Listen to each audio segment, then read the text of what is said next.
Hey everyone, Peace Mike, coming at ya. Hassan here. And super excited to be talking about all the things that happened at GDC, and it's just ridiculous looking back on it on hindsight. Tiring too. Yeah. But exciting. Yeah. I was just there Monday, Wednesday. Were you I was there. Actually, yeah, those 2 days too. We were at Unity and then some parties too. Yeah, I mean, neither of us had GDC passes. We just, since we're in the area, there are just so many events we get invited to, and so it's just like, oh, we got invited to this. Let's just tag along here and just see where the winds take us. So that's pretty much been our experience, meeting a ton of cool people there. So if you're ever able to make it up to GDC, I know it's super expensive, but it's definitely worth it just in terms of networking. Like, I mean, you can watch all the news like later, which is literally what we're doing right now.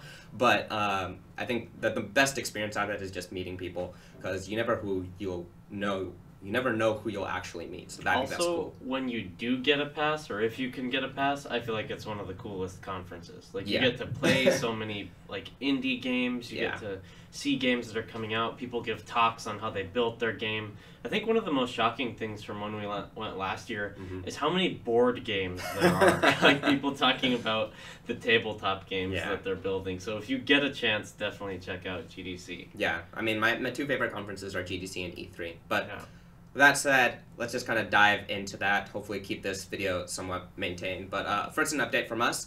So this is, as always, I like to open up our waffle board. Again, if you have any requests for anything, this is the place to put it. And actually, I'll go ahead and add something that we need to add, which is good old Magic Leap. I'll put it in caps because why not? Yeah, totally. Huge announcement from the week. Yeah, I guess it's kind of expected that it would happen around GDC, but still pretty cool to see at least they're in motion. So it's just kind of a matter of them actually putting the hardware into people's hands. And so yeah, so that's just quickly how you can add something. You can add comments to it, and it just goes into the request. I'll see it. I'll kind of sort through everything, how it goes. And as far as what's coming down the pipe, obviously that Magic Leap is going to move down really quickly. And the AR VR Star Wars, which is a video we did back in December, just doing a quick little breakdown on how that actually works, some of the networking details there. Not so much coding, it's more kind of explanatory. So look forward to that on Saturday, and then Magic Leap the Saturday after that. And everything else here will kind of get shuffled around, and if there are any other crazy announcements, we'll probably tackle that. One thing I definitely want to do is Unity's new shader blueprint thing. Totally. Gotta get my hands on that still. The last couple of weeks have been super busy, but finally, I think next week I'll be able to get my hands on that. I'm super stoked for that. So that's us, and yeah, things are keeping on moving along. Talk about news? Yeah. So first off, I want to talk about the games, because there's some good stuff coming down the pipe for May.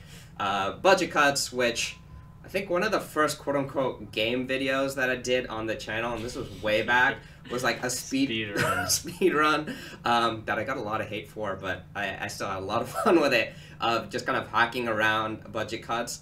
This was like, I mean, you could call it a launch title almost. Yeah. Not really. It was like even pre-launch. Still super fun to play around. If you've never played budget cuts, it's free. The demo, just go do it. You'll have a blast. And yeah, you can probably beat it within 30 seconds to a minute. I actually haven't gone back and actually tried it out, but you definitely can. And so this has been like 2 years now since it's come out. It's been a while. So I mean, what I'm curious with on this one is what's going to be so much different from the demo. Like, is it just going to be a ton more content because before it was short? Maybe there's some new mechanics that we haven't seen yet. I mean, it has just been such a long time that I don't know what is actually going to happen to make this, you know, potentially more compelling than it already was when it came out. It's an awesome experience and game. My two things, there's probably a story behind it, which I'm really looking forward to, and a bunch of new mechanics. Like, within budget cuts, there was like knife throwing, there was a crossbow, there was just the portal cool teleport. Yeah, exactly. So you can kind of break it, which I found was really interesting. And I wonder if they'll keep the hacks in where you can jump through the level, because I think that would be a lot of fun too. But yeah, there's just a ton there. One of my personal favorite things, I don't demo it to a lot of people just because it's kind of hard to get your feet into, but once you do, you'll have a blast. The other thing was Beat Saber. Did you try it? No, I didn't. You missed out. Like I tried it right now. I tried it See a lot at of the people do this. Unity party. Really, really gonna be awesome. A lot of it's kind of pre-recorded songs, so unlike Audio Shield, which is actually my favorite VR audio game of anything that's come out, it's a bunch of pre-recorded tracks, so that should be super fun. I think both are coming up around May, so May sounds to be like it'll be a good time to get a lot of VR content, so I'm looking forward to that. Which one's better, Beat Saber or Audio Shield? Oof. If you could only play one for the rest of your Audio life, Shield. You're stuck in the headset. I mean, your whole to life. be fair, I haven't played all of Beat Saber, but like Audio Shield, like you can choose whatever song you want. It's hard to beat that. It's Exactly. really cool. Like I remember I was like playing it to, like I think it's like We Will Rock You, maybe like Eye of the Tiger. It doesn't matter, playing right? it with like Taylor Swift songs, stuff like that. Pick whatever you want. But I think Beat Saber will be unique and exciting in its own right. Next up is kind of more on the tech side. Nvidia is keeping on grinding and building a lot of cool, interesting ways to improve VR and just their GPUs in general. This specifically is on ray tracing. So this is basically how you render out your scenes from Unity, Unreal, C++, it doesn't really matter, and onto the screen. And with ray tracing, it's basically tracing a ray from your light sources, bouncing around the scene until it hits your camera. And so you can get a lot of indirect lighting and a lot of direct lighting as well. The only problem is it's usually used for movies, but it looks like they're, I guess, within some sort of setting, they'll have real-time cinematic rendering. So I think this is definitely an interesting announcement that is worth checking out, because it's as much as we love the design side of stuff, the tech side of stuff is also, it needs to improve, and this is one way that it's doing it. Unity also had a lot of good announcements, but nothing that I felt was like mind-blowing, because a lot of that stuff had happened like in the preview of 2018, but still cool. Yeah. My only update here is I bought some Nvidia stuff. That's it. That's probably a good call. That thing's gonna go through the roof eventually. Nvidia's so good. Hoping so. We'll see. I don't know if you have to hope. All right. Next, this is something I mentioned on our Instagram, so definitely if you're not following us there. Google buying Lytro. I'm so stoked for Lightfield's coming to VR.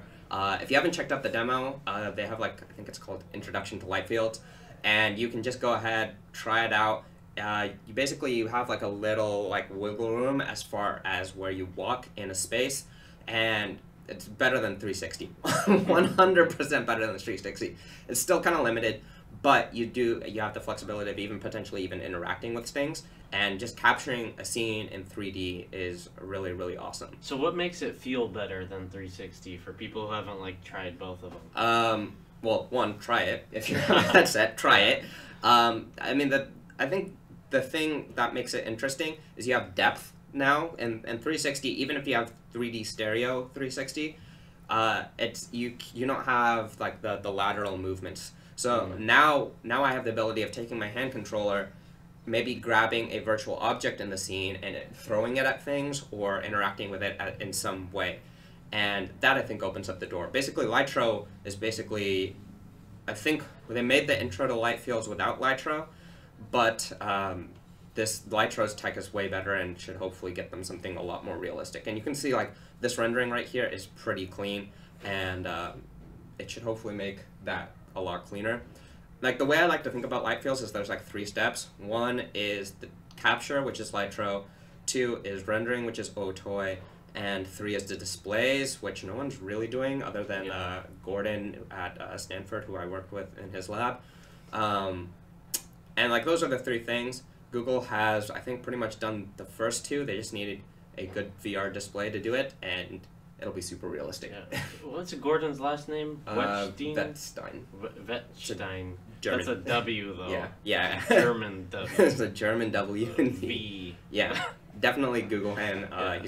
He goes to SIGGRAPH every year with one publication. He's super Yeah, if you want to understand like the deep research behind this stuff, I'll leave a link in the description to like a paper he's wrote if you want to get super technical about it. All right, it's headset time. Yeah, there's gonna be a lot here. I think this is a good one to start with. Yeah, so much controversy that we've heard around this. Honestly, I feel like there's way too much controversy. Like, I get that people want to make VR cheaper. I get that. Mm-hmm. But at the same time, like, the only reason that you'll need a Pro is if developers, which is, I guess, all of us, choose to target the Vive Pro. If people still target the min specs of the Vive, push out content like that, this is just a price drop on that, which is amazing. Makes it just more accessible that way, and as long as the content works, the content works. So I don't agree with people that say that this is like a bad move for the space. I think that's just totally wrong. I also, though, am of the opinion that like cardboard was not bad for the space, but some people think that it is. Maybe you do too, because it was like showing people bad VR. Like I just don't think it really works out that way. Yeah. I think that my criticism of this is it's more of a media issue. Like, this isn't a huge announcement to me, but I feel like people treated it like it was some enormous announcement. I mean, to be fair, the Vive Pro, I tried it at the SVVR mixer. It's really good. Like, you have to look really hard for the screen door effect. You've got a better field of view. The tracking seemed cleaner. The headset's lighter. Like, it's noticeably different. It's noticeably different. I mean, of course, noticeably different comes at a price. Like, yeah. And it's like, I don't think they're here. intentionally making it more expensive. Like, there are two things to remember. HTC is struggling, like, financially, and they gotta make money. They're banking on VR long term to stay afloat. And I get if you don't like HTC and you want to see them die. I also don't think that's great for VR. But there's that, and then there's also just, I mean, I don't think it's the same price as when the Vive come out. Granted, it doesn't have like the lighthouses or whatever, so it's a kind of more like an upgrade. But I do think it feels worth it for the price. When I talked to people at the mixer who had actually already gone ahead and bought it because it's out for pre-order, they were like, after trying this, like, I feel good about spending my $800-900. So I think that goes to show. Enough with the complaining. That's all I want to say. Well, I think it's interesting because it establishes a split, or I guess keeps the split going in the VR space between like the people who will shell out $800, and as like with some of the other headsets we're going to talk about, some are getting really cheap. Yeah. And I feel like that's going to be interesting because there's about to be a lot of different kinds of users who finally have access to VR. We'll talk about this at the end, but there's also the flip side problem of too many headsets, which we'll talk about.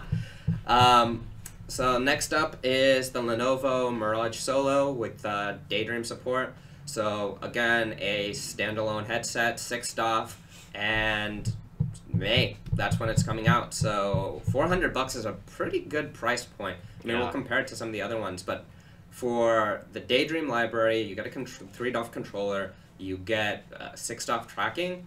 That's, I think, a pretty big deal. Now, granted, like, the Daydream library isn't really ready for 6 DoF, unless they have some other content coming at Google I/O. But I still think that it's a fair headset, fair price point. And you've tried the Oculus Go, so like you know kind of how 6 DoF feels, like 3 DoF feels, and like the form factors of standalones. And I think an important one here too is that like just Google's approach to VR I think is super interesting. Like even though I think like the library is not huge right now, they're doing a lot of really awesome stuff and taking like just a long-term cool approach to VR. Like I think they're prototyping a lot. They're taking their time and like kind of taking it slow. And I could see that at I/O there's going to be some big announcements. I mean, we don't know, but I could imagine that they're going to have some cool titles coming from like this. Nearly confident. Next up, this isn't really a headset per se, but good old Magic Leap doing their things. Obviously, people need to try the headset out. I think more people are worried about the headset than the actual SDK. Yeah. I feel like almost everyone is like, if you messed up the SDK, something's really wrong with the headset. But I don't think that's the case here. Unity, Unreal, we'll have a tutorial coming out 2 weeks from now, so get excited for that. And I think that's pretty much all there is to say. Do we know when the actual, like, the goggles are going to be available to people? I think by the end of the year? They're giving it to people. Like, specific devs who are creating like, certain but content. I don't know as far as, like, when like it's gonna be massive. Hopefully available. soon. I'm not sure when it would be though. I don't know. Yeah, but it looks like it's fun. All right, Vive Focus. So this is the other 6DoF standalone headset, 3DoF controller, and this is, I think, primarily using Vive port as far as the SDK. This is the headset. I've had a lot of confusion about this headset. Originally launched in China only, and I think as of GDC, pre-orders are right now ready to actually come out here. I actually saw one of these at GDC. Somebody had brought theirs. I didn't get a chance to try it out though. A friend of ours is coming to SUVR here and he's going to show us this, so we'll get to try it out. Come to SVVR, you get to try new stuff. So yeah, we'll let you guys know soon as far as like what we think of it. I think it'll be pretty solid. Like I don't feel like I'll be disappointed at all. The only thing that I think might be lacking is content with Viveport, but I think it has, just like the Mirage, good opportunity here. And then the last one that, now having talked about the 6DoF headsets, makes this kind of a little questionable as far as where it goes. Who knows, it might become 6DoF in it's less than a month before F8, right? Yeah, when is it? I don't remember the date, but I mean, this is supposed to, I guess, be not available, but like orderable around F8 is what I've heard. We'll see if that actually comes true. And I think the only thing that distinguishes this right now is the fact that it's half the price of the others. Yeah, so I think that, I mean, this one's interesting because like everything that we just talked about was either AR or 6DoF. I think what's cool about the Go, and I'll qualify, I work at Facebook and have been working a lot with Oculus, especially on education stuff. I think what's cool about this is that the concept of a headset being $200 and like being as well designed as this, like I could see Christmas is going to come around and parents have to decide what to buy their kids, and maybe they'll buy this instead of a Switch, or maybe they'll buy this as like a home entertainment type of thing. Just being able to use VR so easily, like I'm excited for that to happen, and I think that we've gotten close to that in the space with like, I mean, Cardboard was pretty easy to use but clunky. The Gear I think is the same thing, like it was supposed to be easy to use but still clunky with like all the updates and having to put the phone in. This is cool because it's a completely new type of product on the market. I think what you've said is kind of like the standalone, which is what Lenovo and HTC have. The only thing I see that's really going for it is that it's able to use the Gear's usage of library, which is the biggest out there. It's compatible for sure because this is 3DoF and a 3DoF controller, and so that's a win there. I know a couple people have complained as far as like using a phone with the Gear can get sloppy at times because some people don't know how to use it. Like, I get the complaints, and that's maybe the niche that Oculus Go is going to fit. Still a little hard, and I don't know. It's going to be tough, like, long term, I think, to see where this goes. And I think Santa Cruz is probably their better bet. It's going to be an interesting year, but I mean, and we're running kind of short on time, but I'm curious, like, I mean, we should talk about it. You know, if we were in the shoes of trying to develop a VR title right now, what would we be targeting? And personally, I would target Go. I mean, again, biased, but I feel like it's so cheap and it's just gonna be like available to so many people. And like you're saying, like the Gear VR library is already there, and people are sort of used to that. Like, I feel like it's gonna be good to reach a lot of new people. The 6DoF headsets, I feel like what's gonna be tricky there. Is that it's gonna, like, I don't know how those are gonna work. That's fair. Like in the real world, how is a 6DoF headset gonna work? I think the answer to your question of like what you would target, you really need to target all three, and the way you do that is you create something that's a 3DoF version, and then you make it so that you have movements like this, all the way back, and maybe even a couple steps back and forth. I don't think the 6DoF ones are really designed so much for room scale as much as they are for like doing like small movements. Because I mean, unlike the Vive or the Rift, you don't have boundaries at all. So unless you set yourself up in a huge space, which I don't think a lot of consumers are going to do, you run into a couple issues. So Ideally, you want to target all three. I also think though that like the need to be able to do those like slight movements. Yeah. I wonder if we just like that so much because we have tried so much VR. No, I don't think so. So the average person who's gonna be using this on like I don't know, like maybe a subway or just sitting down or in bed, like. Well, do you they don't need use it to on a subway. move You around? never use it on a subway. You could. I mean, No, that messes up. No, the six off ones would work. The accelerometer on the Oculus Go wouldn't it stabilize? No. Are you sure? You accelerate it. No, I guarantee you. I guarantee. Well, what if you have like? What if it's not accelerating anymore? Your subways always accelerate and decelerate. Okay, like say a bus or a train. They also no. Really? The only thing is a plane. The only thing that'll work is a plane. It has definitely worked on a plane. I've never tried it on public Anything else? I've tried AR Kit, AR Core. Doesn't work? They do not work. 100% do not work. Well, planes then. I just cut out all your transportation right there. Pretty much. But yeah, I guess we almost kind of entered the point that we said about headsets. It's going to be a pain for developers to like target all of these headsets. But if you do, and there's enough similar things because you have a 3DoF controller, the only thing that's different is the head movements. Yeah. Then I think you have an interesting experience. Otherwise, it's just going to be tough. Yeah. Too many different SDKs. You're going to have the Viveport SDK, the Oculus SDK. It's going to be hard. There's no Steam VR anymore, which really sucks in this situation. Mm-hmm.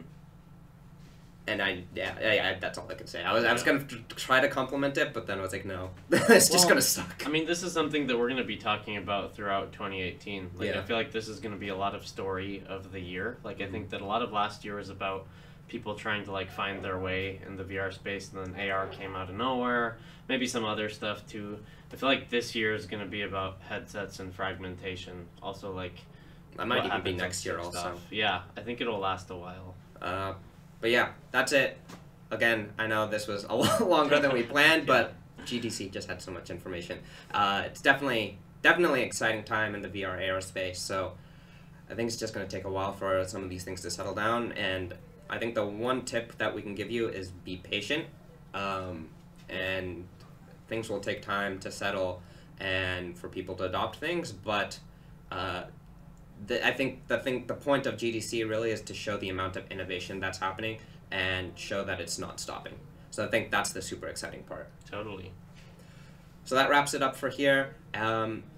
Another thing, I'll probably do this in a post later, but we actually got the community tab working on YouTube. Yeah. So let us know in the comments if that's something that you want to see on a regular basis us using, or what you would want to see there. That's for you guys, so we're happy to provide as much content as we can through that. And that pretty much does it for this video. Thanks so much for watching, and we will catch you guys later. This has been FusedVR, I'm Hassan. and we're signing out.